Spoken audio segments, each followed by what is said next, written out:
Hola, hola, buenas tardes. Esto es Capitalismo Revolucionario. Soy Sebastián Izquierdo y hoy día, a petición de muchos liberales, muchos amigos libertarios, me dijeron que entrevistara a mi papá.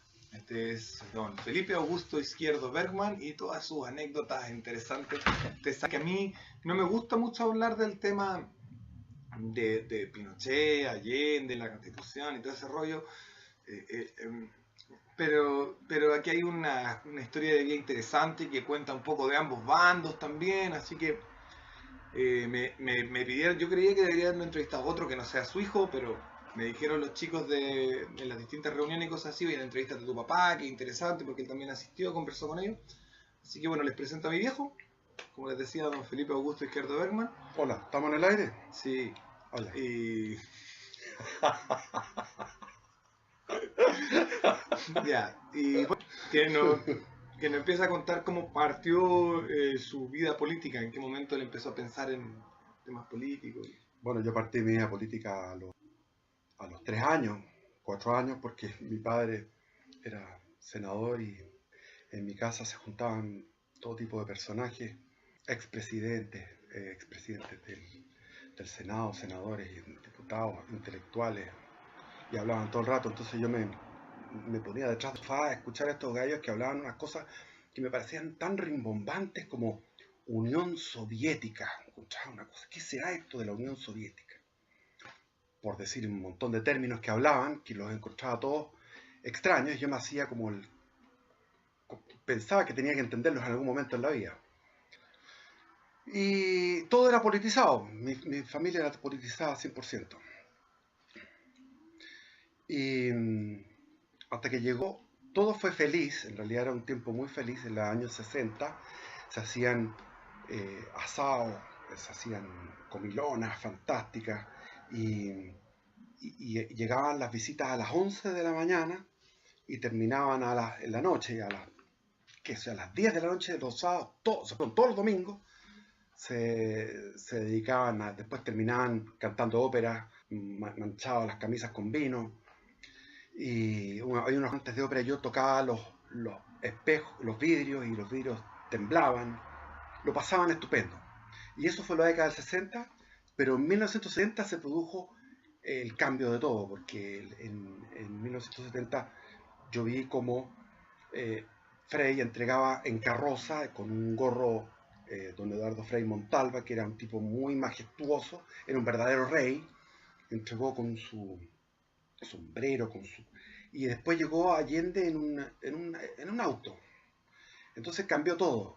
Llegaron los GAP, bueno, ¿para qué vamos a ponernos a hablar? No sé si quieres que hablemos de la Unidad Popular. Cuéntate algunas par de anécdotas o lo que tú tengas que estimes que sea conveniente o importante contar de la Unidad Popular, en verdad. Es que hay tanto que contar ahí, en realidad, pero... Es un programa, sí, es un programa puro para la Unidad Popular. No, dale un repaso, así una pincelada nomás. una pincelada. Bueno, empezamos a sentir nosotros en el 81 los problemas de abastecimiento. Me acuerdo que frente a mi casa se instaló, porque querían rodear el barrio alto de campamentos, se instaló el campamento Ñancahuazú, que es el lugar donde mataron al Che. Entonces yo vi unas banderas rojas y negras, y dije, estas banderas rojas y negras. Pregunté a una señora gordita así de población, le dije, ¿qué es esto? ¿Por qué está esta población? ¿Qué son estas banderas? Yo tenía 12 años, me dijo, esas son banderas del MIR. Y estábamos rodeados, estaba la Luciano Cruz más arriba, en donde está San Damián, y querían tomar más territorio. Entonces, cuando querían tomar, por ejemplo, donde está el Almac de Estoril. El Almac está en Estoril, todo ese terreno Eso se lo querían tomar. un líder hace mucho. ¿Es líder ahora? Sí. Ah, perdón. Ya. Entonces, bueno, lo que más me llamaba la atención era el líder de los que iban a tomar esto, que andaba con una espada. Y la gente de Tabancura, que eran unas pocas casas, Tabancura eran unas pocas casas, en Las Condes éramos unas pocas casas, se organizaban con walkie-talkie y llegaban allá y hubo un día entero de refriega. Después fui al sur, en el sur también tenía parientes con fundos y había refriegas también. Me acuerdo que tenían, en el fondo de mis tíos tenían todo tipo de fusiles, con mira telescópica y hasta ametralladora, y estaban todos muy preparados para que no se pararan en el fondo. Y así también fueron repelidos en su momento. Habían enfrentamientos entre las personas que básicamente querían proteger su propiedad privada y las personas que querían quitársela. Exacto, ¿cierto? y había enfrentamientos callejeros continuos, por ejemplo en Valdivia, mis primos, que eran todos germánicos, por el lado de mi madre, eran Westermayer, Bergman, entonces los tipos eran tremendos, hacían boga, qué sé yo, entonces iban a quebrarle los huesos a estos gallos de la Ramona Parra en la plaza. Yo veía esos enfrentamientos y lo encontraba increíble, porque eran enfrentamientos numéricamente, eran 3 alemanes, 3 descendientes de alemanes, puedo decir, contra 20, 30 de la Ramona Parra, y ganaban. Y mi hermano también era muy bueno para la mocha, con sus hermanos que eran todos del St. George, entonces iban a pelear a lo que era el Copelia, zona de Copelia, donde se juntaban todos los hippies, entonces tragaban todos los ácidos lisérgicos por tonelada, y estos no, estos eran los momios, entonces los momios estaban en contra de los hippies y en contra de la UP. Entonces le sacaban la cresta a los hippies, le sacaban la cresta a la UP, se robaban, saqueaban el Copelia. Era terrible porque le sacaban al pobre. Copelia es el de Marambio, era comunista Marambio, era de la Unidad Popular, el dueño de Copelia. Entonces le sacaban todos los ovelados, se los llevaban todos. O sea, básicamente que la falta de respeto por la propiedad privada era una situación generalizada. No solamente era una cosa institucional del gobierno, sino que era un quiebre total de la institucionalidad del respeto por el otro en Chile. O sea, los momios iban al hueveo también, todos iban a un hueveo, era una cuestión de bombas lacrimógenas y le decían todo el rato. Era básicamente entonces, es como básicamente un retorno a la barbarie, es decir, la civilización se puede perder. Podemos de un momento a otro dejar de ser civilizados y todo eso es que nos andamos robando, que nos andamos pegándonos y que nos andamos matándonos, de pronto nos pueden entrar unas ganas locas colectivas de matarnos, robarnos y quitarnos las cosas. Como te digo, el cambio eso, en Chile, eso es posible. Sí, hasta 1970 Chile era una maravilla de país, por lo menos lo que yo percibía. Yo sabía que se veían la gente con ojotas, qué sé yo, había mucha pobreza, pero todo era como ordenado, como tranquilo, estaba todo. De repente vino toda esta cuando tú decís que era una maravilla de país no te referías a las condiciones materiales de la gente, sino que te estás refiriendo específicamente al nivel institucional, es decir, las personas se respetan. No, era un mundo muy pacífico, mejor que el de ahora. Era un mundo muy pacífico, era un mundo de gente donde se valoraba el ser intelectual, el buscar la verdad en sí misma. La gente no era ostentosa, era muy moderada. Toda la gente que estaba ahí en la política eran gente muy moderada. Yo conocía a todos, los conocía ahí a la cooperativa del Senado, estaban los paletros, se saludaban entre ellos. Llegaba Allende a la casa, hola, ¿cómo está, compañera? Y le decía a la empleada, le vengo a dejar esto, a don Guillermo, que es mi padre, etcétera, etcétera. Era otro tiempo, era otro tiempo. Ya. Entonces, bueno, ahora lo que sí, para terminar, porque en realidad no podemos ir por la Unidad Popular, se ha hablado tanto, realmente se percibía el poder popular, porque una vez mi padre era un tipo que le gustaba muchísimo, era muy culto, le gustaba muchísimo el cine-arte. Entonces íbamos a ver cine-arte que estaba en casi todas partes. Había muchos cines soviéticos y europeos, y nosotros íbamos a ver estos cines. Por ejemplo, fuimos a ver, me acuerdo, el acorazado Potemkin, que es una obra de Eisenstein, que es un cine mudo, y la toma de Berlín, que lo hicieron también. Entonces, cuando salía la bandera roja, cuando salía la insurrección, todo el cine aplaudiendo y todo el cine gritando a rabiar. Y yo le decía a mi padre, ¿tantos comunistas hay? Me decía, quédate callado, éramos los únicos que estábamos ahí, en nuestro afán cultural que me enseñaba mi padre. Yo creo que aún hoy, si tú vas a ver el acorazado Potemkin, que lo siguen dando en algunos lados. Pasa lo mismo, sí. Sí, porque los que van a verlo son los que van a No, verlo. y aplauden a rabia. O sea, tú decís, oye, está lleno de comunistas porque en un concierto de ¿cómo se llama esto? De Rodríguez, la gente aplaudía. Bueno, pero si está ahí en el concierto de Silvio Rodríguez, lo que pasa es que mi padre era historiador, era filósofo, también tenía mucho de economista, fue profesor de economía en la Universidad Católica, y era abogado, y muy buen abogado constitucionalista. Entonces, él quería ver todas estas cosas. Y después, por ejemplo, me acuerdo una vez, en la esquina de Ahumada, con compañía, nos detuvimos, porque Ahumada no era un paseo, sino que era una calle, y empezó a desfilar un cordón, que era el cordón Cerrillos, y no terminaba nunca. O sea, eran obreros con casco, con pancartas, con banderas de los partidos, gritos enfervorizados, y Dicina en los cuales ellos iban avanzando, avanzando, y eso me conmovió a mí. Yo dije, esta cuestión es impresionante, la cantidad de obreros organizados, y mi padre me decía, lo que pasa es que están los comandos comunales, están los cordones industriales, los comandos comunales, y me iba hablando todo lo que iba pasando. Y había un gran temor de que iban a ganar, porque se veía una fuerza muy, muy potente en ellos, y un fervor y una mística muy grande de parte de la gente de la Unión Popular. Y había mucho odio, porque no había gente neutral, o eras o no eras. El único neutral que parecía neutral, pero al final Allende lo llamó era Fernando Castillo Velasco. Mi padre decía, existe un solo neutral en el Chile, que es don Fernando Castillo Velasco. Mentira, porque cuando Allende lo llamó a ser ministro, se excusó. Eso fue en el año 73, como por agosto, ya antes del golpe. Ya, entonces después vienen las protestas del otro lado, ¿no es cierto? Ya en el año 73. El año 73, entre marzo, yo estaba en marzo en Valdivia, y se esperaba los 2/3. Y mi padre les decía a todos, no se ilusionen con los 2/3, porque los 2/3 se suponía para poder destituir constitucionalmente a Allende. Y mi padre decía, no van a obtener los 2/3, la Unidad Popular va a obtener más del 40%, y así fue, 43%. Entonces la Unidad Popular, Allende entró con 36, subió a 49 en la elección municipal, y después iba en descenso, pero con un núcleo muy fuerte, muy duro, hasta el 43%, y esa tendencia siguió bajando. O sea que yo creo que cuando fue el golpe, estaban en un 35%. Yeah. Sinceramente, porque yo en eso voy bien, hago buenos los cálculos. Nunca me he equivocado en los cálculos de las elecciones. Bien, con respecto a esto que siempre se habla de este documento que la Cámara de Diputados hace pidiendo la militar, ¿eso se supo? ¿Se sabía? Todo el día todo el mundo estaba pensando en eso. Era una obsesión y era un odio. Yo les voy a decir una cosa muy personal. El día 10 de septiembre, en la noche, yo me dormí, no me podía quedar dormido porque estaba con un odio tan grande que lo único que me imaginé, como cabro chico que en esa época tenía 14 años, entonces me imaginaba... 13, cumplí 14 el día... Porque tú estás de cumpleaños el 11 de septiembre. Claro, el 11 cumplía 14 años. Entonces yo quería celebrar mis 14 años sacándole la pistola a un carabinero y asaltando la moneda y pegándole un balazo a Allende.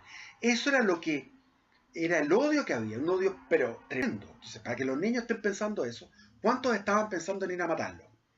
Eran miles. No sé si estoy bien en... Sí, no sé, es complejo. Ahora, después vino el golpe... Hay sesgos de clase. El golpe fue un Valium al país. Hubo como un mes de música clásica en todas las emisoras. Y el toque de queda empezó el completo, después empezó a las 7 de la tarde, ya cuando pudimos salir una vez, pudimos comentar todo esto. Entonces fuimos a donde unos amigos y dijeron, pero miren, todas esas armas no eran para matar bolivianos, pero eran para matar chilenos.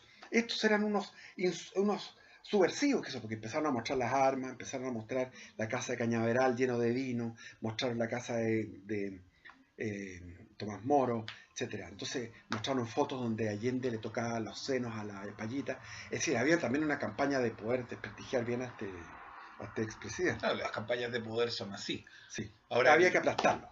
Y bueno, el poder funciona así. El Estado siempre tiene esa dicotomía. Primero somos de estos y entonces cuando ya somos estos otros hay que aplastar a los de estos. Con respecto al tema de...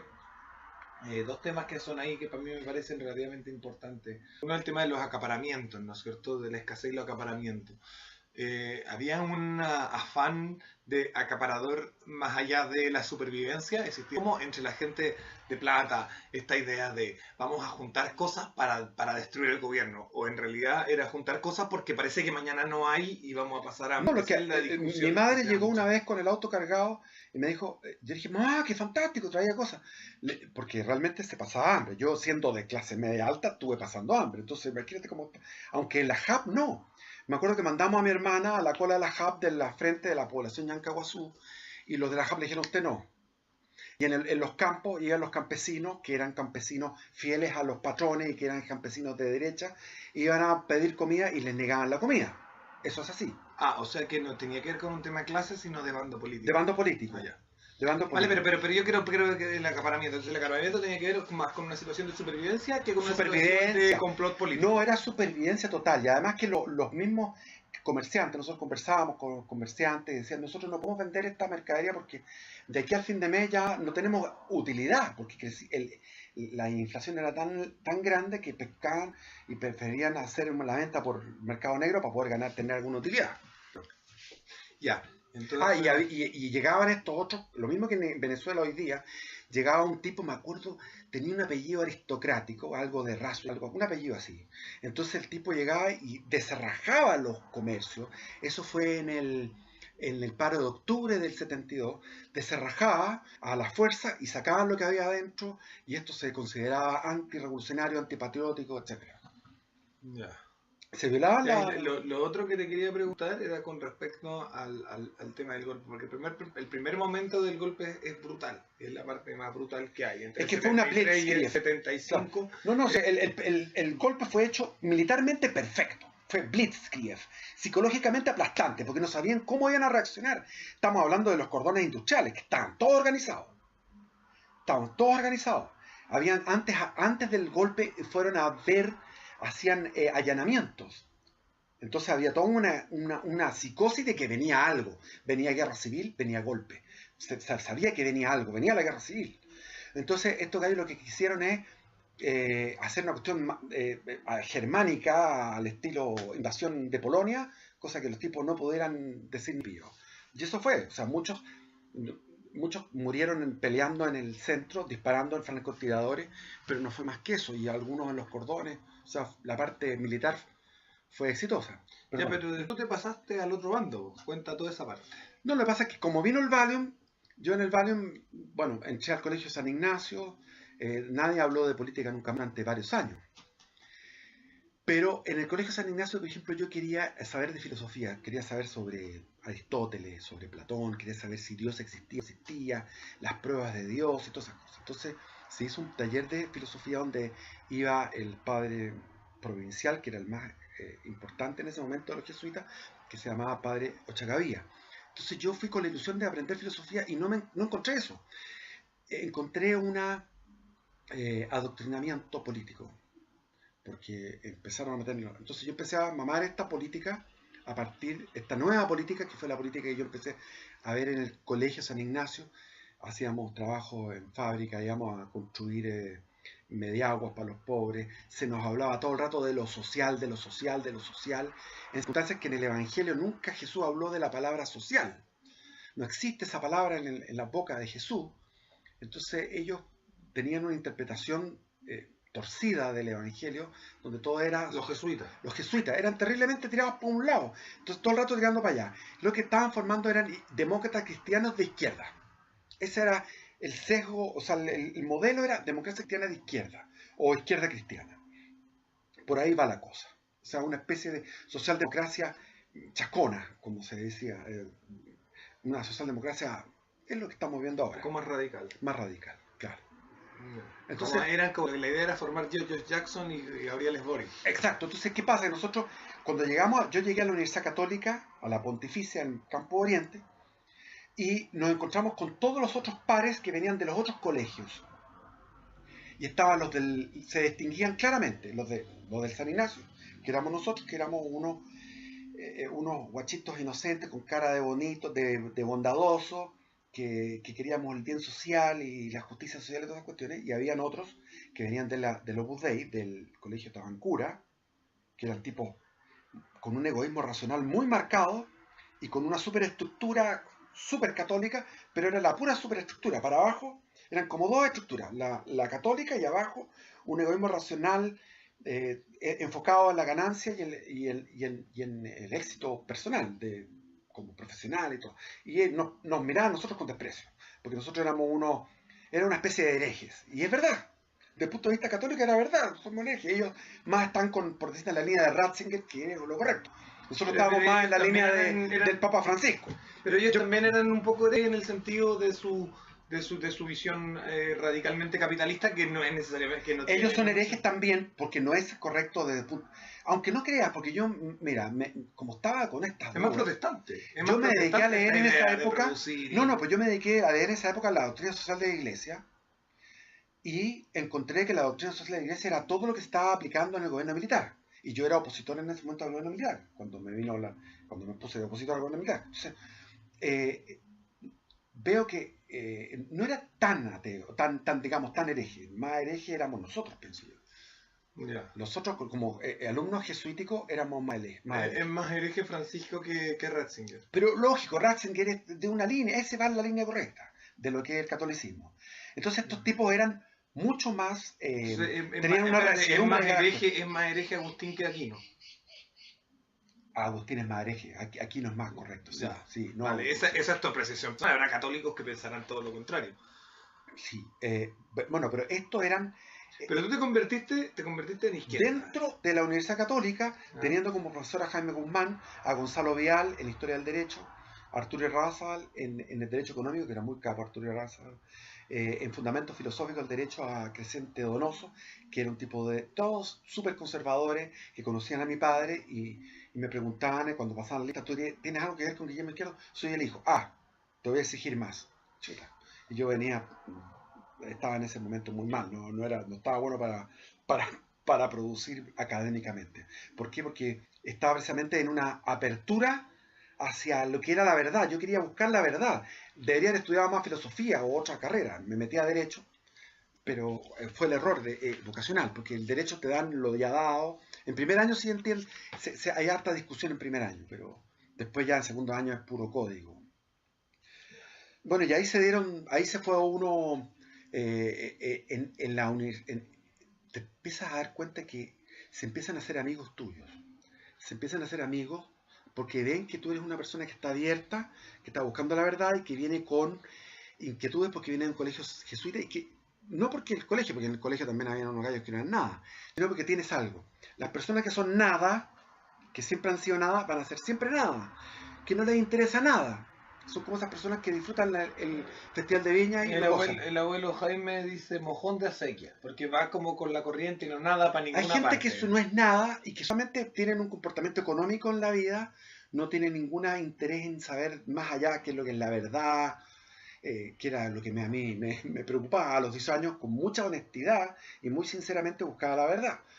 Entonces tenía la inquietud de si Dios existía o no existía. Entonces, en vez de, mientras estaban hablando, el profesor de Derecho Romano hablaba de la prescripción, la usucapión, la prescriptio longi temporis, unas cuestiones que no entendía nada porque no le ponía atención, porque yo estaba pensando en lo que había leído en la casa sobre la arqueología, que el hombre tenía, qué sé yo, el Homo sapiens 70.000 años, y después estaba el Neandertal, y después estaba el otro. Entonces yo decía, ¿hasta qué es esto? O sea, no me cuadra con lo que me enseñaron en el colegio, que la Biblia era así. Entonces yo estaba en unas preguntas fundamentales y no podía concentrarme en esos temas tan técnicos como el derecho romano, como el derecho penal, el derecho civil, el derecho procesal, que era ya el derecho procesal, el 2 rajado, porque entregaba la prueba en blanco. ¿Qué es esto del derecho procesal? Yo estaba preocupado de otras cosas y entonces ahí se me acercaban y se me hacían amigos. ¿Quiénes se hacían amigos? Uno se me hizo amigo que después supe con él a lo largo de los meses, 6 meses, que era militante del MIR y estaba ahí estudiando Derecho. Y era buen alumno, sacaba buenas notas, muy aterrizado, muy concentrado, hacía preguntas muy moderadas, como desde la DC, por decir así, desde la socialdemocracia hacía preguntas, pero era del MIR. Y en un momento determinado me di cuenta que tenía 6 amigos y mis 6 amigos estaban de izquierda. Y yo empecé a pensar de izquierda. O sea, te absorbieron como por osmosis, así como por osmosis. Todos de izquierda y tú eres por osmosis, y... exactamente, por osmosis. Tú pensabas como ellos y te fueron convenciendo. Y por otro lado, yo tenía un problema con la burguesía, porque como yo siempre había sido una persona especial, y los burgueses chilenos, después cuando estuve en Europa, los burgueses europeos me sentía como de igual a igual, en el sentido de que podés hablar cualquier tema y no se horrorizan, pero el burgués chileno es muy limitado, muy ignorante, muy troglodita. Entonces yo les tenía bronca a la burguesía. Entonces, más que el problema... No se la merecen, todavía se merecen la bronca. Todavía se merecen la bronca. Entonces, ¿qué pasa? Que yo más que querer una sociedad igualitaria, lo que quería era sacarle la cresta a los burgueses. Bueno, falta capitalismo verdadero para que estos jóvenes les toque el riesgo que es un verdadero mercado y no sigan apitutados a las tetas del Estado, porque en el momento que pase eso vamos a ver quiénes son los nuevos burgueses, no van a ser los mismos que están ahora. Bueno, ya algo se hizo con Che, hay un montón de nuevos ricos. Y hay un montón de ex ricos. Sí. Hay más nuevos ricos que ex ricos, pero eso es parte, ¿no es cierto?, del A mí me tocó estar arriba y bajar. Y fui bajando, llegar abajo. Pero te has recuperado. Me he recuperado, pero en la bajada se sufre mucho. Sí, porque uno no está acostumbrado a estar en un medio determinado, no por las carestías, sino que por como es la gente de pueblo. Porque yo idealizaba, como odiaba a los burgueses, idealizaba a los proletarios. Los proletarios finalmente era un infierno vivir con ellos, etcétera. Bueno, entonces tú te hiciste de izquierda y pasó que... Bueno, los jesuitas me decían que en la biblioteca Belarmino, que está en Almirante Barroso, ahí había lectura de marxismo. Y iban todos los marxistas, los barbú, que todavía conservaban barba, porque cuando vino el golpe le cortaban las mechas, todo. Y estos gallos los encontrabas ahí. Era un antro donde todos leían marxismo. Entonces, yo tuve un maestro que me enseñó todo lo que era el manifiesto del Partido Comunista, y es una lectura es como leer el Evangelio, porque era una cosa profunda. ¿Qué dice acá el manifiesto? ¿Qué dice más acá? Y el tipo se la sabía toda. Y así después tuve otro que me pasaban otros libros, por ejemplo, libros tan años como Karel Kosik, Dialéctica de lo Concreto, que era un marxismo crítico, era un crítico de Praga, de Checoslovaquia, y que finalmente terminó preso y lo mandaron terminó mal el gallo, pero escribió un libro marxista. Entonces entre los mismos marxistas se mataban, pero este era un marxista junto con la escuela de Frankfurt, era toda una cosa nueva. Entonces había mucha lectura entretenida. Adorno, Habermas, Marcuse, etc. Para plantearse un marxismo no tan mecanicista, tan determinista. ¿Laclau? No lo ubiqué ese. No, había otro que hablaba de... Se me olvidan los nombres, en realidad, porque uno... ¿Estudiaste Gramsci también? No, Gramsci no. No lo pesqué, curiosamente Gramsci no lo pesqué, pero había otro que se me olvida el nombre, que ese tipo se tiró con todos sus libros se suicidó era un intelectual puro cerebro puro. Ya, y en eso estudiaste marxismo y te metiste entre estos rollos, ¿y qué pasó? Bueno, yo fui el primero, la verdad, fui el que organizó la primera manifestación que fue en el Campo Oriente en el año 78. La capitaneé. Y iba adelante, y los que eran amigos míos, que eran del colegio Tabancura, me gritaban: sale de ahí, traidor, no es tu lugar. Entonces era una lucha tremenda, y se ponían delante de la columna a gritarme a mí, y no le gritaban al otro, a mí, que me saliera. Y yo seguí hacia adelante. Después empezó la bataola, porque se armó el Chadwick, el Chadwick, el político. El político, sí, ese era pinochetista de un fanatismo tremendo, y además violento, y le seguían a pegar a las mujeres. Imagínate que iban atrás de la columna, nosotros íbamos adelante, y veíamos que atrás se tiraban 4 tipos de derecho de la Universidad Católica a pegarle a una mujer, güey.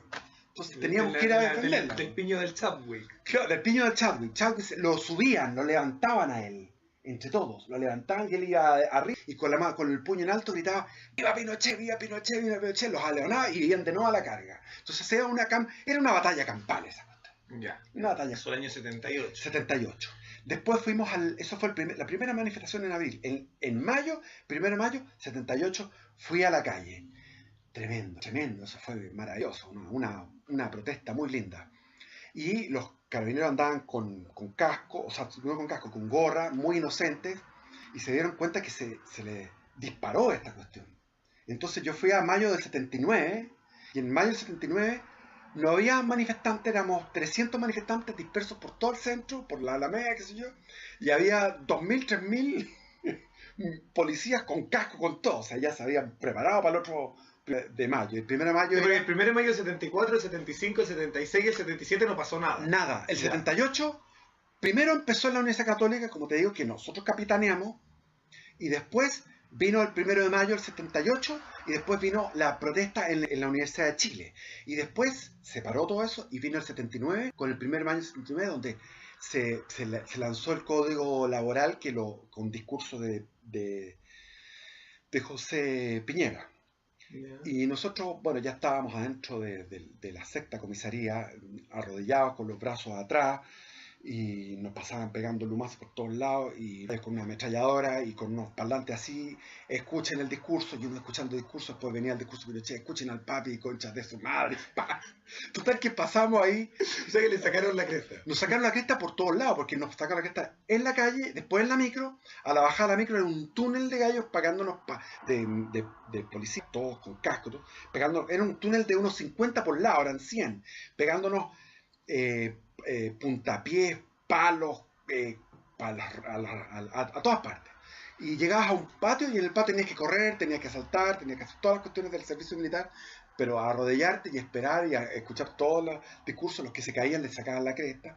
Después, qué sé yo, siguió eso hasta las 6 de la tarde. ¿No? O sea, empezamos como a las 10:30 de la mañana, 10, 11 de la mañana, hasta las 6 de la tarde fue lo más lejos. Claro, esa no es una tortura del nivel de la Escuela de las Américas, es tortura básica. Tortura básica, ¿no es cierto? sí. O sea, a ti no te metieron ratones ni cosas. No. Eso le pasó a gente. Eso le pasó a gente. A ti no te pasó eso. Bueno, te pegaron una sacada de chucha más o menos, ¿no? Los jesuitas me abrieron los ojos, me quitaron la virginidad el año 75, cuando yo tenía 15 años.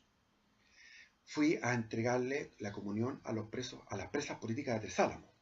Entonces, una cosa que tú hacías, 3 horas de sol, espantoso, con unas monjas del Holy Cross que andaban en minifaldas muy ricas, que eran del Holy Cross del St. George, y hacíamos esta cola para poder ir a ver las presas políticas, y era un campo de concentración realmente de película, con torres, con perros policiales, tenían una central donde llegaba el jefe que se preocupaba, era como la película de la Segunda Guerra Mundial.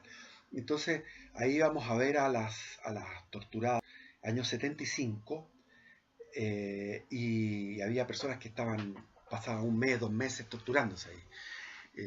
Y íbamos a dejar la comunidad. Y también participé en lo que fue la creación de la Vicaría de la Solidaridad, que fue un fenómeno increíble de masas. En el año 75, cuando estaba todo oscuro, el país completamente oscuro, de hecho fue en la noche y estaba oscuro el centro, estaba lleno de fuerzas especiales, se llenó la catedral con gente católica y marxista, y todos gritaban con un fervor y un entusiasmo que nunca más en mi vida lo he visto. Gritaban una sola frase: ¡viva el cardenal! El cardenal Raúl Silva Enrique caminaba por los pasillos que dan la vuelta a la nave, hizo como unas 6 vueltas, y llena la catedral, iluminada, un fervor y una alegría para festejar la fundación de la Vicaría de la Solidaridad. Eso fue el año 75, que se cambió. El año 74 se había fundado el Comité Pro Paz y ahora la Vicaría de la Solidaridad. Entonces, eso con respecto a lo que pasó. El 75 fue un año muy interesante políticamente. Bueno, pero estamos ahora en el 79. En el 79 pasó eso. Se viene el plebiscito de la Constitución. Se venía el plebiscito. Yo en el 79 no estaba estudiando porque me salí de Derecho, porque dije, esta cuestión es burguesa, yo no quiero ser rico, quiero estudiar Sociología en la... Entonces, para ser sociólogo... Quería ser Alberto Mayor. Quería ser un mayor de la vida. Y además que pasaba metido en los libros, la cuestión intelectual, y es una cosa media cursi, media pedante que uno se pone, porque sabe que está hablando un lenguaje que nadie lo pesca. Solo lo pescan entre nosotros nomás. Además, y después para el trabajo de masa es otra cosa. Es una distinción. Es una distinción. Hablando en términos estrictamente nietzscheanos, es una vanidad. Es una vanidad. No, era una vanidad. Fue una mala época, ¿no? Yo te digo, esto lo hablo con... Yo siento vergüenza de esa época de mi vida. Siento vergüenza a pesar de que, bueno, de que fue una época bien vivida. Entonces, yo en el año 79... estando en esas condiciones intelectuales, emocionalmente, 100% en ese bando, en el bando de la izquierda radical, yo era un ayudante, un ayudista que se llamaba, ayudista del MIR, no era militante, pero ayudista del año 79. ¿Militaste alguna vez? Mira, no quiero decir porque milité, pero milité después en Europa. Militaste en Europa. Entonces me dijeron, ¿por qué te pusiste a militar en Europa? No, lo que pasa es que me cayó la chacha que tengo que militar y ahora voy a volver. Pero ya cuando volví ya estaba cambiado. Iba a volver a la acción. A la acción bélica. Y lo que había No fue cobardía. patriótico, En realidad no fue cobardía porque yo nunca he sido cobarde. No he tenido problema de cobardía. Sería falsa modestia. En realidad, entonces yo era ayudista y estaba en esto y tenía que trabajar para ganarme la plata porque mi padre me dijo, si tú estudias, o estudias o trabajas, la típica. Entonces, bueno, voy a trabajar. Bueno, te vas a tener de nini, pues, weón. Exacto. Entonces me fui a buscar un trabajo y encontré que me dieron el dato de la empresa Gallup, que el gobierno le estaba dando trabajo, estudios a la empresa consultora Gallup, que ahora parece que no suena mucho, pero no, si en las elecciones norteamericanas suena mucho. Entonces Gallup es muy seria. Entonces me contrató como encuestador y trabajé todo ese año en una temática que se llamaba la encuesta Píldora, que le había mandado a hacer el gobierno militar. La píldora eran 80 preguntas donde te preguntaban si tú creías o no en Dios, qué pensabas tú de la iglesia, de los curas, de la vicaría de la soledad, qué pensabas del gobierno, qué pensabas de Allende. Era una encuesta anónima, ¿cierto? Era una encuesta, claro, anónima, que tú ibas y te preguntaban todo lo que era relevante en esa época. Era como una síntesis ideológica, familiar o individual. Entonces te iban seleccionando las... Finalmente, al final de años, recibí el premio al mejor encuestador porque trabajé no solamente por la plata, sino que dije, esto es como un laboratorio, tengo el matraz, tengo el tubo de ensayo, estoy aquí mismo. Como yo estaba en la onda de la sociología, iba a estudiar sociología, me metí en eso y trabajé cualquier cantidad, tomaba un desayuno, no almorzaba, caminaba por las cuadras, en los lugares que nunca había pasado en mi vida, anduve en La Lema, en La Victoria, en todos esos lugares que se suponían peligrosos, no me pasó nunca nada.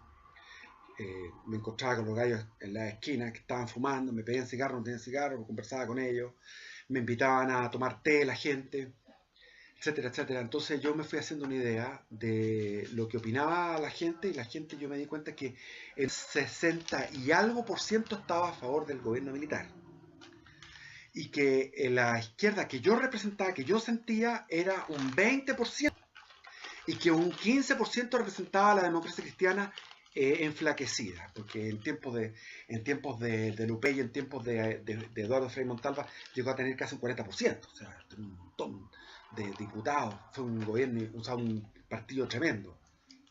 Entonces, eso fue lo que yo fui viendo a través de mi experiencia en la base.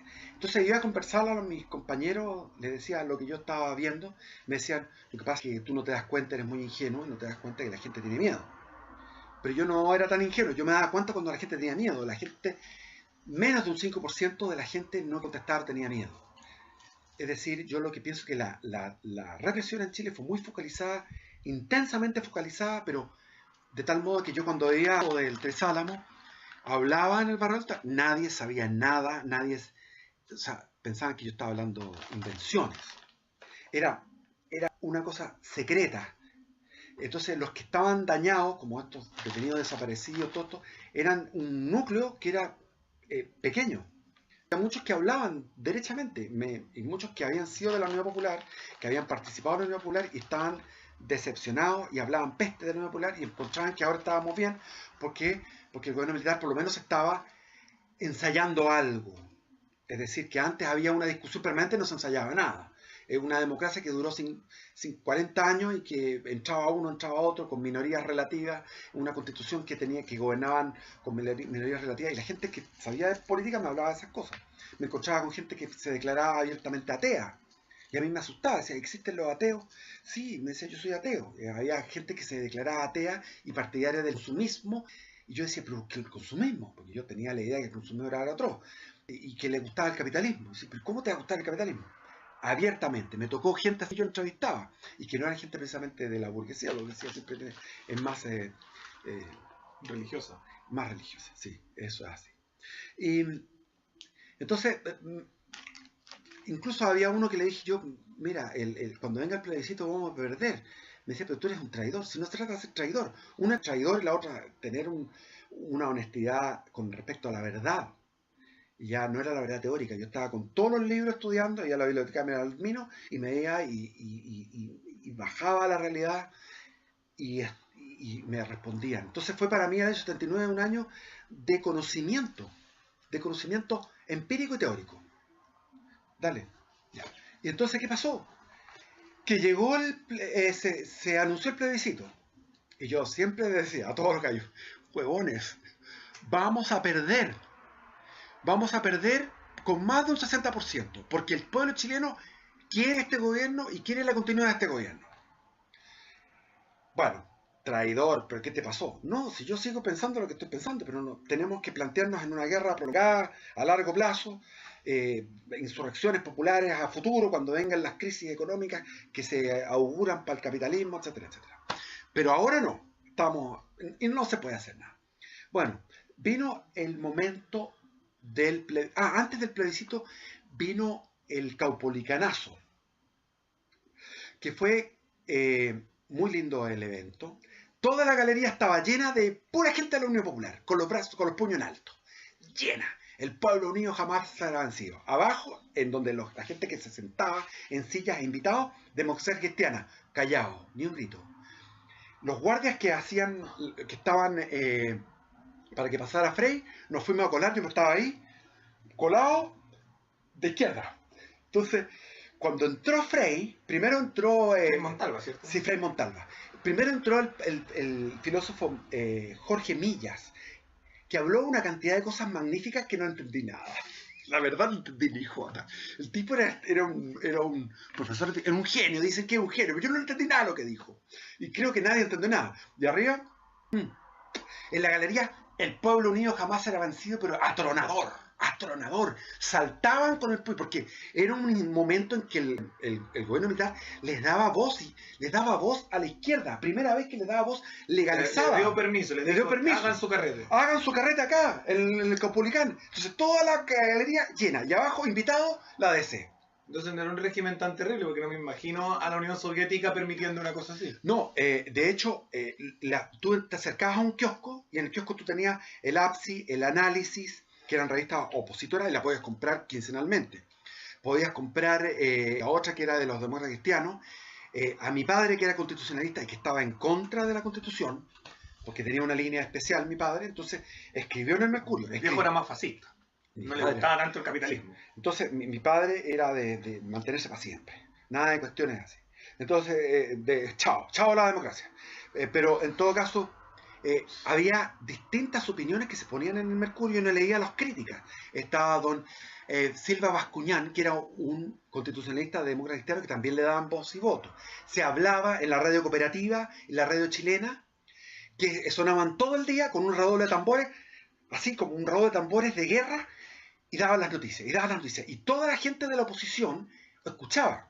La oposición en esa época eran 35%, 15% demócrata cristiano y 20% Unidad Popular. Esa es la realidad, se lo digo yo porque yo lo vi, o sea, yo fui el encuestador.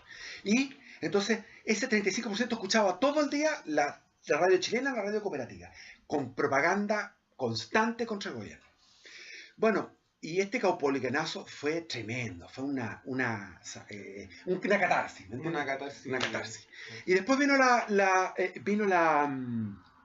plebiscito. El plebiscito. En el plebiscito nos organizamos a nivel nacional para hacer una supervisión del plebiscito mesa por mesa.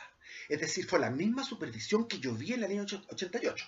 Yo en el 88 para el plebiscito del sí y el no, voté por el no, fui a controlar de la misma manera como fue el año 80.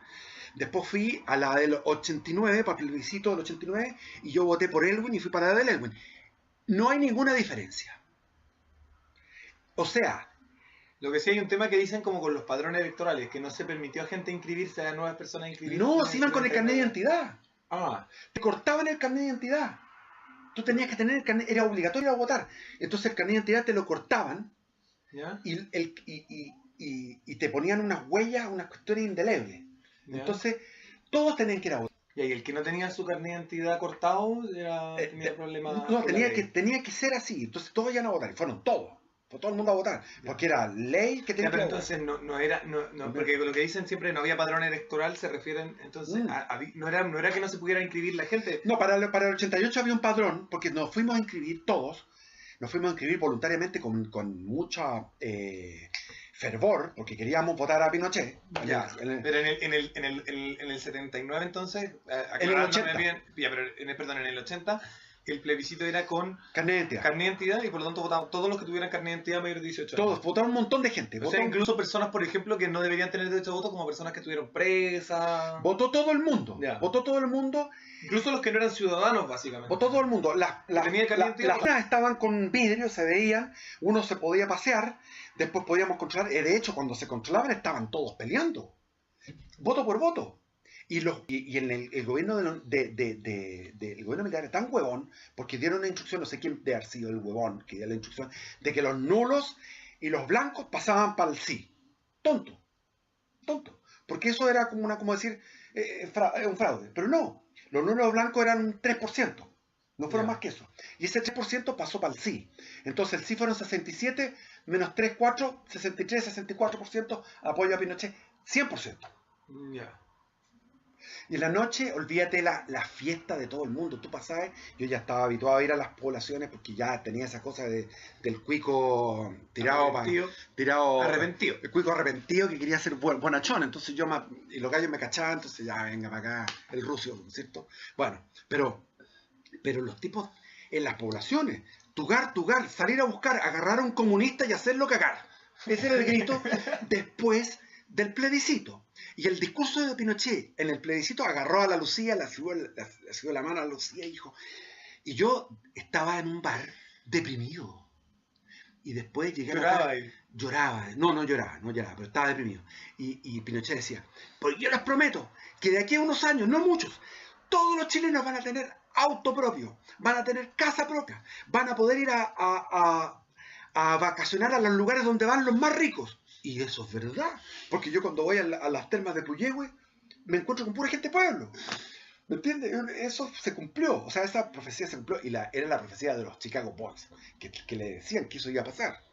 Que hasta cierto punto pasó. Obviamente que con el paréntesis del 100%, no, pero el 90% de la gente ya tiene todo eso. Hubo el paréntesis de la crisis del 82, que como te digo, el 35%, cuando vino la crisis del 82, este 35% que era fervoroso, fuerte, duro, empezó a hacer labor de masa y llegamos al 55% que es el voto del no y el 55% que es el voto de Elwin y el 55% que fue siempre la concertación.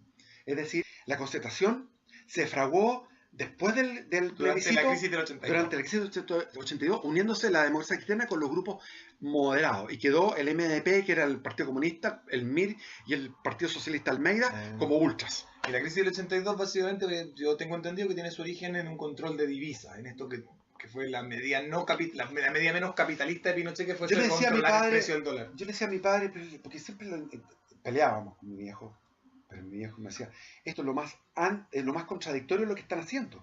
Fijan el dólar a 39 pesos y lo dejaron fijo durante años.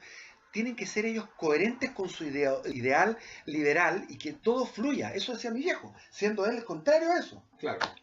Bueno, él era más nacionalista. Él era más control. Claro.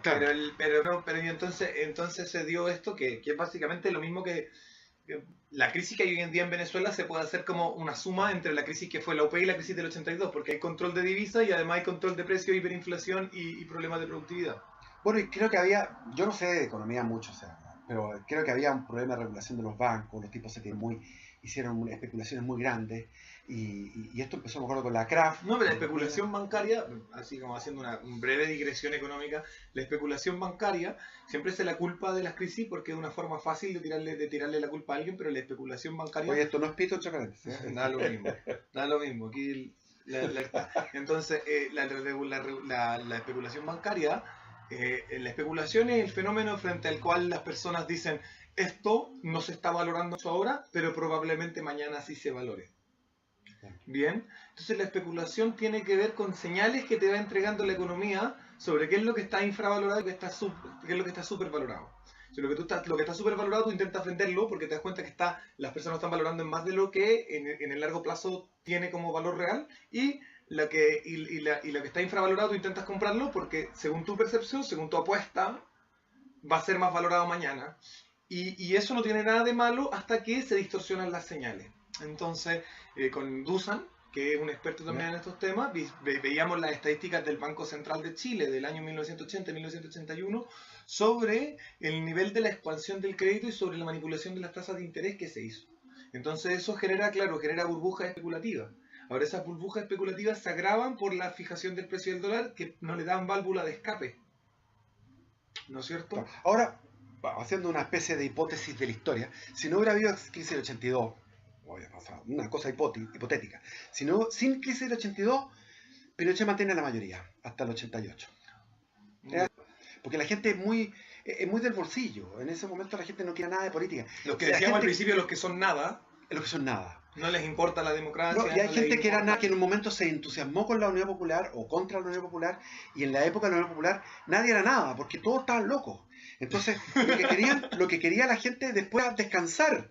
Entonces Pinochet les dio un descanso, un Valium. Entonces estaban felices, porque había una tranquilidad. Entonces había una apoliticismo. Pero ese apoliticismo se fue a la cresta el año 82. Ya. Y ahí yo me fui para Europa. Me fui a Europa. ¿Te fuiste a Europa? Yo me fui ¿En a qué Europa condiciones te fuiste a Europa? No, yo me fui a Europa porque mis viejos decían este gallo estaba demasiado ultra y le puede llegar porque realmente me podía llegar. Ya te había pasado un par de ratos preso, unas buenas sacadas de chuga. Estuve 3 veces preso. Entonces, ¿qué pasa? Que ya estaba muy recontrafichado, había pasado a la DICOMCAR y tenía amenazas telefónicas, porque en realidad yo me gusta contar las cosas como son para lado y lado, porque si yo cuando le cuento estas cosas, si le cuento a un gallo ultra de Pinocho y le digo que torturaban durante meses a una niña, que yo la conocí, no creo que ella me estaba mintiendo, porque yo iba a traer y realmente la torturaban durante meses. Entonces, la gente le gusta la verdad, que tiene verdad, pero la verdad es incómoda para todos lados, porque te saca de aquí a acá y así. O sea... Y ahí te llamaban por teléfono para amenazarme. Me llamaban por teléfono para amenazarme de que la cortara. Pero eso no es exclusivo de las dictaduras. A mí me han llamado por teléfono para También amenazarme de muerte los de la JJCC y los del Partido Comunista. Hacen lo mismo que los Pinocho. Hacen lo mismo que los pinochetistas. De lado y lado. Y no me cabe duda que la Camila Vallejo ha recibido amenazas, no sé. Agarráis, yo no tengo tanta notoriedad, tengo 1600 seguidores, pero con esa pequeña notoriedad, ¡pum! Empiezan a llegar Ahora, la estadía en Europa, porque quiero ser breve, no quiero latear a la gente. En Europa me encontré con todos los grupos de apoyo a la resistencia, que eran del MIR, del Partido Socialista, Almeida, porque el Partido Socialista estaba disgregado, no como ahora. Estaba Almeida, que eran los ultras, y estaban los otros que eran el bloque socialista, había una serie de otros que eran como más socialdemócratas. Pero en general allá nosotros le llamamos con un amigo la fiesta del poto, porque los tipos eran gallos, generalmente los exiliados eran gallos como de clase media baja, y que eran muy exóticos, muy atractivos para las gringas, y los tipos no querían era tener una gringa. Entonces yo me encontraba con cada gallo con una gringa, no muy buena, pero era gringa, era rubia. Entonces estaban felices. Y llegó el impertinente de Nelson Gutiérrez, del MIR, que le llamaban el cabeza pistola, que el que había estado, el que se había fugado, el que había tenido un enfrentamiento en Mayoco en el año 75, que lo atendió la Sheila Cassidy, y por la Sheila Cassidy yo llegué, yo conocí a la Sheila Cassidy, vos llegué al Tres Álamos, etcétera, etcétera. Bueno, Nelson Gutiérrez dijo, vamos a retorno masivo, la revolución está ahora. El año 80, todavía no llegaba al 81, 82. Y empezaron a retornar en el 81. ¿Tú llegaste a la Alemania Oriental? Yo estuve en la Alemania Oriental. ¿Esa parte? No, era para llorar a gritos. Pero tú llegaste primero a la Alemania comunista. No, yo llegué primero a la Alemania capitalista, y de ahí fue la comunista. Pero la comunista, te digo que era una cosa deprimente. Todo el mundo sabe que es algo horrible. O sea, hasta el pasto estaba triste. Todo estaba triste. Pero la Bachelet dice que son los mejores años de su vida. Yo creo que la Bachelet estaba en lo alto, porque yo estuve con una compañera militante que me dijo, esta hueá es una injusticia, me dijo. Esto no es socialismo. Porque ella había estado arriba en los cócteles, donde lo pasaban chancho, con, qué sé yo, palta reina, por decirte una cosa, con whisky, qué sé yo. Y abajo estaba con el arroz graneado, con el huevo a la copa. Entonces, y las casas derruidas. En Alemania era una cosa espantosa, porque Alemania, la DDR, tenían, no, ni siquiera habían estucado las metralletas, o sea, estaban los obuses, las ametralladoras del año 45. Había montones de escombros, entre medio te encontrabas un water, y de repente veías un tipo que pescaba el water. Yo lo vi, un tipo que pescaba el water, lo ponía en una motoneta y se lo llevaba. Habían unos tipos rubios, nunca había visto gallos rubios así, con chuzo y pala, reparando unos pavimentos, las luces mortecinas de 40 watts, con las cortinas negras, asquerosas, todo cochino. En los mercados no había nada, había todo lo que había como para comer era repollo dorado, repollo morado y el otro repollo. No se podía comer nada más que repollo. Y todo vacío, triste, era espantoso. Es una cuestión, ¿para qué te voy a contar si ya ha habido tantas descripciones de eso? Mira, y te cruzaste para la Alemania capitalista. Bueno, yo la viste con los punks. Sí. Ya, pero trata de una pincelada de eso. No, es que yo en la Alemania capitalista me encontré de repente que no tenía dónde alojar porque era invierno, la nieve así, dormía en una caseta telefónica, me sacó un guardia en la mitad de la noche. ¿Qué hace usted aquí en Alemania? Perdón, qué sé yo, y seguí caminando toda la noche porque no se me echaba a dormir encima de la nieve y me moría. Y después encontré a un grupo de gallos muy buena onda que andaban rapados, que yo no los conocía, nunca en Chile. Los punk llegaron 20 años después. Entonces eran punk alemanes.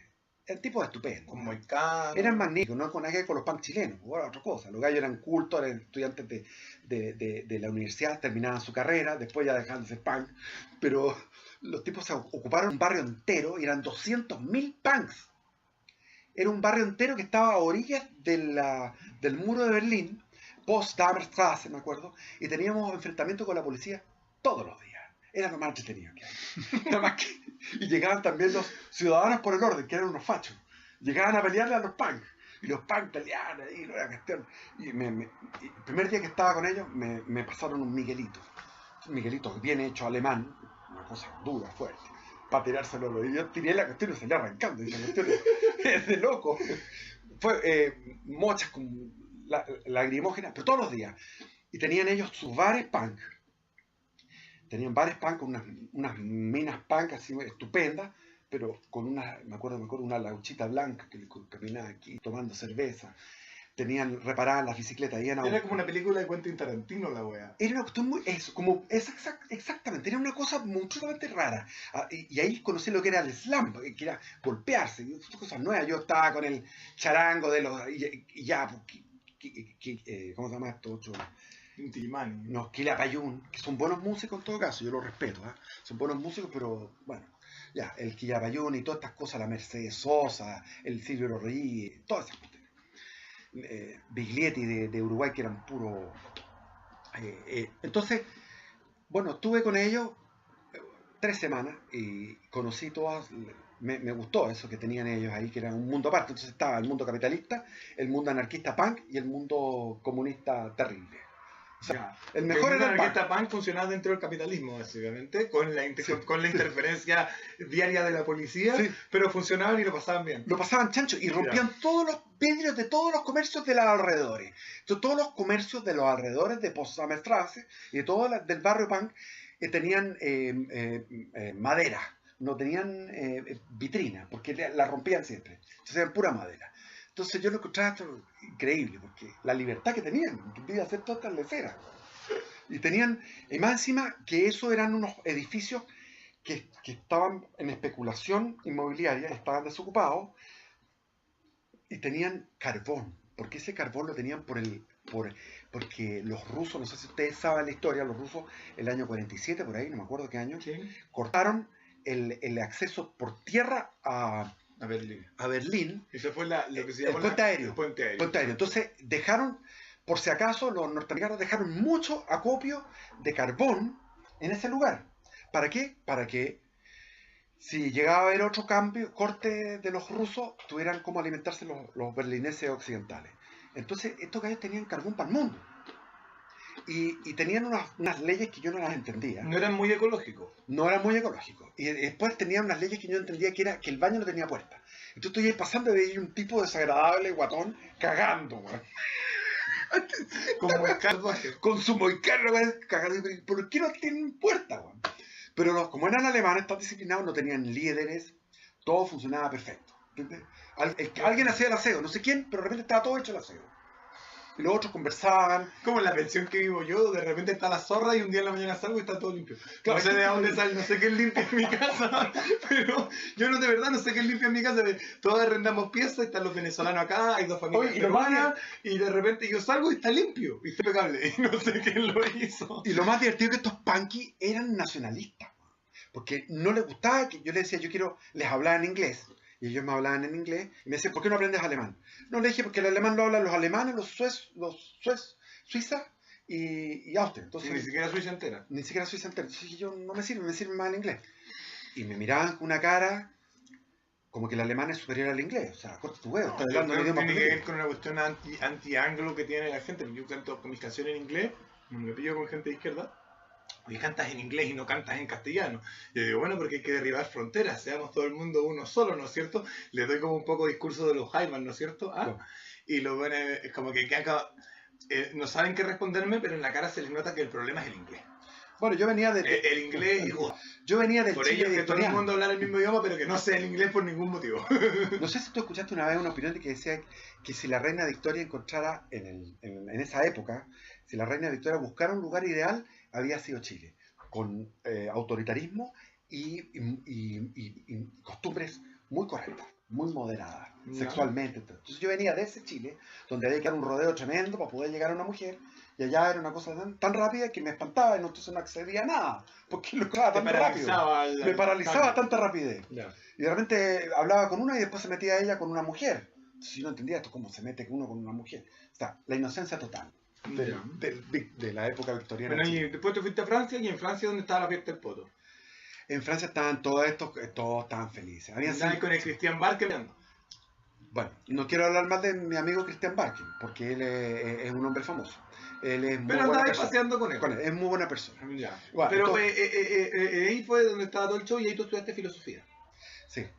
No, pero olvídate que me fue como la chiste, porque el idioma, ahí me fui a Ya, España. estabas tratando de estudiar filosofía en Francia y con qué habláis salpicáis el inglés y el castellano. No, aprendí el francés, pues me fui en España era maravilloso, pero no hablemos más de eso, que eso no es la idea Ya. política. ¿Qué pasa aquí? El estar en la DDR, el ver la DDR y el meterme con intelectuales europeos que se reían del marxismo, intelectuales de alto nivel, que yo tuve el acceso por una cosa de suerte de mi vida, que de repente estaba en una mesa conversando con ellos y yo les planteaba mis cosas y los tipos se reían de mí como que yo fuera un niño del jardín de infantes. Sí, pues. O como Un mamerto. una huevona o un mamerto. Un mamerto. Un inocente. ¿Qué le pasa a este huevón que es marxista? Pero si Entonces nosotros yo le hablaba de esto y como- me decía un español que era un filósofo, pero que tipo de otro nivel. O sea, yo me sentía así. En Chile yo me creía así macanú y ahí me sentía así. El gallo me decía, pero si lo de Marx, eso es como la Santísima Trinidad, es un misterio. Yo sé, no, pues es científico. ¿Pero de dónde es científico? Y se reían. Entonces de ahí empezaba a cambiar. Pasa un poco con eso. Nosotros que tenemos nuestras páginas, fanáticos de extrema izquierda, que yo no la administro, pero la administran amigos míos. Está en internet donde existe y yo la administro. Mi página personal, las páginas del canal, tenemos la página del movimiento, no sé qué, y se meten de pronto los mamertos y comentan sus cosas marxistas y nosotros ya nos aburrimos de putarlo. Nosotros les sacamos pantallazos, los compartimos entre nosotros y nos dedicamos a reír. Porque en realidad es para reír. Bueno, eso es lo que me pasaba a mí. Es una inocencia de creer que loco, que te leíste 3 huevadas y que podías explicar el mundo. Tú Claro. podías explicar el mundo entero, ¿no? Y lo que pasa aquí, No, uno me oye, decía- ¿y por qué está contaminado el río Mapocho? No, porque las diferencias estructurales de las condiciones materiales entre la gente en Chile por el neoliberalismo y la hueá. Oye, loco, tú no te explica ni una mierda, estáis juntando un montón de palabras para sentirte importante. Bueno, estos gallos me dejaban callado y decían, tú le estás metiendo un corsé a la realidad. El corsé de tu idea. Y no es así, la realidad es distinta. La realidad es libre. La realidad es extremadamente, Entonces compleja. Y yo era partidario de que no existía el libre albedrío, que era todo determinado, y ellos me refutaban filosóficamente y no podía, que había una indeterminación. Y los tipos eran ateos más encima, eran todos ateos. Entonces, No era como que tú eres católico, así que... no, que pasa que en Chile, como el primitivismo de la burguesía, que uno Que persiste. O tú eras católico o eras marxista, pero no había otro Ese camino. primitivismo que persiste. Persiste, Lo no, vemos persiste. en el Henry Boyce que No, si le han persiste, dado o sea, bombo. la clase alta chilena se mantiene igual. Van a la iglesia, pero salen de la iglesia y empiezan a hablar de cuánto el dividendo del departamento ese en la dehesa y el viaje a no sé dónde, y pura hueá, o sea, puras cosas de material de adquisición, que está bien, pero hablemos algo más. Bueno, y como te digo, a mí me hicieron mierda estos gallos. Y después en la universidad los tipos, los profesores andaban en otra onda. En la Complutense de Madrid eran unos tipos tremendamente inteligentes. Entonces, yo llegué y le dije, ¿tú quieres estudiar filosofía? Y dije, porque tengo tantas lagunas. Me dijo, no tienes lagunas, tú tienes una isla de conocimiento. No tienes lagunas de desconocimiento. Entonces, ya, sí, ¿verdad? Y después tenés que leerte todos estos libros. Y se me hacía a las 3, 4 de la mañana leyendo unos libros que costaba un montón. Te metieron esas cosas duras de Kant ahí, que estáis ahí leyendo unas 2 veces, 3 veces el párrafo para tratar de... Y después tú querías que entendías y te hacían una pregunta donde te preguntaban, ¿y cómo respondo a esta pregunta? Era una pregunta para cagarte, o sea, una pregunta dificilísima. Y después tenía un examen oral con un filósofo y tú le hablabas tú como lo que tú pensabas que estabas pensando maravillosamente, y el gallo te miraba como un bicho. Y decía, bueno, entonces, no había caso. Sencillamente me sentí muy mal. Y los gallos, y por otro lado me coqueteaban los ex compañeros, o los compañeros, yo ya había entrado oficialmente al MIR, que querían volver a la arte militar. Y yo tenía nostalgia de Chile y toda esta cosa, me llegaba toda esta cosa emocional más que nada, me llegaba la emocional, me nutría cuando llegaba a la casa, pero yo no tenía, yo estaba metido en el mundo europeo, español en este caso, y llegaba a la casa estos gallos, y estos gallos no vivían en Europa, vivían en Chile, estaban en Madrid y vivían en Chile, y el edificio entero era de puro humanista, todos los departamentos. Entonces era una cosa como una amerita, donde todos los hueones, mira, Juan, pasó esto, pusieron una bomba acá, oye, tomaron este Juan, desapareció este gallo, oye, hubo una huelga, ahora está cuando estaban las jornadas de las protestas, la protesta internacional, y la cuestión, y escuchaban la radio operativa, y la radio en Moscú, etc. Entonces estaban motivadísimos, y era una cosa, tú entrabas a esa cuestión, te cambiaba la mente, y empezaba, con la aceleración de la guerra, ¿entendí? Como una cosa guerrera, así. Finalmente me vine. Y bueno, y ahí pues... Bueno, de ahí fuiste pescador, hiciste muy weá, No, lo que pasa es que... y todo ese rollo, vamos a la parte, a este lento proceso en el que tú te empezaste a dar cuenta de que el capitalismo es lo que la lleva. No, lo que pasa es que yo, como no terminé ninguna carrera, y como recibí una ayuda, porque nos daban ayuda, y bueno, yo le contaba a los españoles lo que me daban, y los españoles decían, pero coño, Felipe González le está dando plata a ustedes, joder, y a nosotros no nos da nada. Porque en esa época nos dan 1 millón de pesetas, joder, 1 millón de pesetas era plata. Y tú lo transformabas en dólares en Chile y era plata porque el dólar estaba subiendo así. Entonces yo llegué el año 85 y en el 85 lo cambié a dólares, me subió el dólar y no sabía qué hacer. Entonces lo que hice fue ser pescador artesanal, por hacer algo. Me fue horrible. ¿Te sacaste tu bote? Estuve 3 meses hasta pescar el primer pescado. El primer pez que pesqué a los 3 meses de haber comprado el bote. O sea, Mira. mal. Y después sí, me empezó a ir bien. Pero después llegó la corriente del Niño, me fui haciendo deo, porque estaba en Algarrobo con mi bote y me empecé a hacer deo.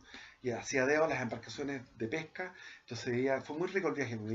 Me llevaban a deo, yo iba lavando los platos, qué sé yo, picando la parte oxidada, pintando, mirando las gaviotas del mar, mirando ballenas, realmente veíamos ballenas, veíamos la costa a lo lejos, nos internábamos a cazar la albacora.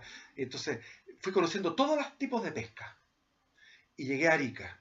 Y cuando llegué a Arica, trabajé en mi bote pescador, a las 4 de la mañana me internaba solo, a mar adentro, llegaba con el bote cargado. Pero como una acción romántica más que nada. Era precioso, era lo más lindo. Mira, como dice Baudelaire, dice, hombre libre, siempre escogerás el mar. Yo en esa época era ateo, entonces no creía ni una cosa. Para mí... No, es algo que nos pasa a nosotros. Para mí a mí me pasa también. La mayoría de la gente que viene de nuestro estrato social tiene las cosas como por hobby. Entonces yo tengo mi tío Ignacio, que claro, él tiene su empresa y su trabajo, y sale al mar y hace láser, ¿cachai? Y va a unos concursos, unas competencias, y se toma 2 semanas de vacaciones y está en el yate y en el láser.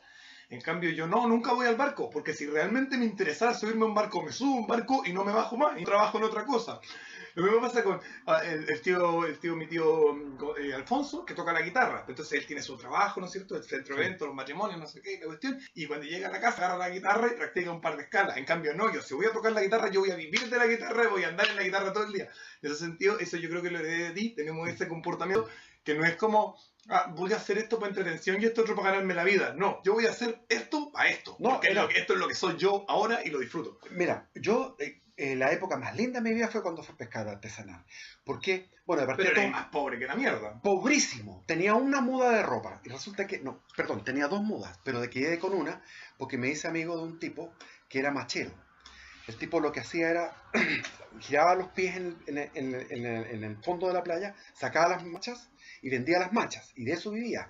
Y el tipo tenía 2 dientes y venía de estar preso. Entonces había salido de la cárcel y había caminado desde Santiago al Tabo para ir a buscar sustento en el mar, a ese nivel. Ya. Con una muda de Una ropa hueá ultra primitiva. ultra primitiva, y yo era pobre. Y yo también estaba, entonces me dio tanta pena que le pasé mi muda, porque el tipo se quedaba en pelotas mientras se secaba su muda de ropa, que era una cosa espantosa, andrajosa. Y estábamos nosotros 2 de guachimane. O sea, estábamos dentro de un barco de pesca, un barco industrial de pesca, y nosotros lo que hacíamos era cuidar el barco. Y nos daban 500 pesos al mes. ¿Dónde sale este ruido, weón? No sé, es una alarma, creo. Ya. Bueno, Le di corto eso. ya. Bueno, no Y sé si- entonces, no, sí, lo único que falta es que que quería saltarme hasta ese punto, pero después yo nazco, tú fuiste pescador, ese rollo, y en un momento dado tú empezaste a cambiar tu forma de ver el mundo brígido, empezaste Eso a acercarse como a la derecha. Eso es muy simple. Cuando me... Votaste por Max Neff en un momento, hay un no, rollo medio ecologista. lo que pasa es que yo me dediqué a un negocio propio que fue muy duro, porque empecé empezaba a las 4 de la mañana y terminaba a las 11 de la noche con una masandería. Entonces la masandería fue un negocio de mucha dureza, y finalmente esa masandería llegó a surgir. Llegué a tener 5 empleados, y en los días cuando podía leer algo leía las últimas noticias, leía a José Piñera, y José Piñera me fue cumpliendo de todo. Y empecé a leer a los liberales en su momento, y ahí empecé a cambiar la realidad, porque cuando uno es emprendedor cambia toda la manera de ver la realidad. Eso se lo resumía, porque esta alarma nos tiene jodidos. Ya, pues. No sé, voy a ir si quieres, que voy a ir a apagar esa cuestión. Ya.